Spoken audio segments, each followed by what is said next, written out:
No, I'm not sure who are... Who is... I'm not sure who she is. Excuse me, delegate, I don't think you were called. Yeah. If you wait there, I'll consider it.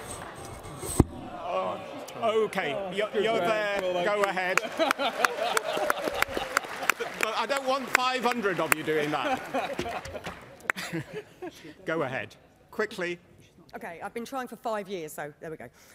Friends, I'm Sue Marsh. I'm a disability campaigner and a Labour member. Thank you. Those two things have not always sat easily together. For years now, charities and campaigners alike have argued in stronger and stronger terms that we as a country are getting it wrong on sickness and disability. Too many sanctions, a tick-box computer system of assessments that sees millions fall through the cracks, work support that failed to support people into work but paid huge corporations thousands to fail, a total lack of understanding of what it's really like to live in pain or to be exhausted all the time, what it's like to deal with chemotherapy or a terminal diagnosis, how hard it can be to just get through the day and stay cheerful, let alone hold down a full-time job. We made too many assumptions and presented too little evidence. We allowed the media to fall into lazy stereotypes of scoundrels and skivers.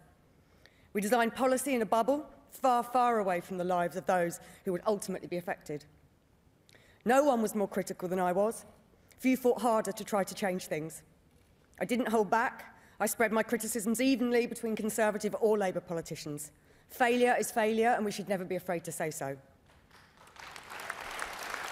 For a long time, it made no difference. The consensus was just too strong, the assumptions just too widespread. But recently, there has been a change. Don't get me wrong, not from this coalition of privilege. They've compromised on nothing and listened to no one. But slowly and surely, Labour have started to listen.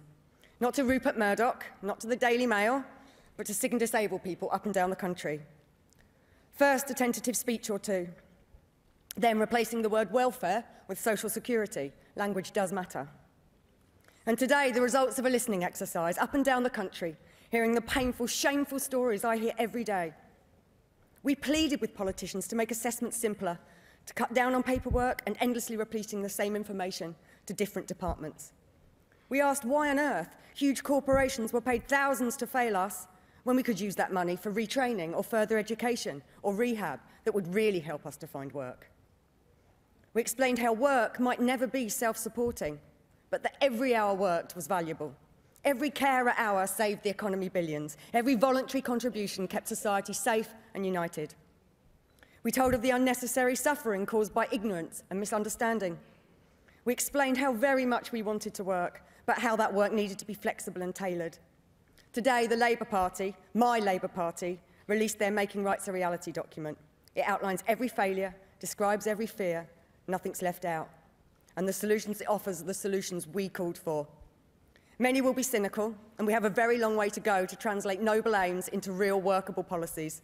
But I believe we should never judge people on where they started, but on how far they travelled. Liam Byrne, Anne Maguire, and all those involved have truly listened, not afraid to admit they were wrong, how very rare that is in politics.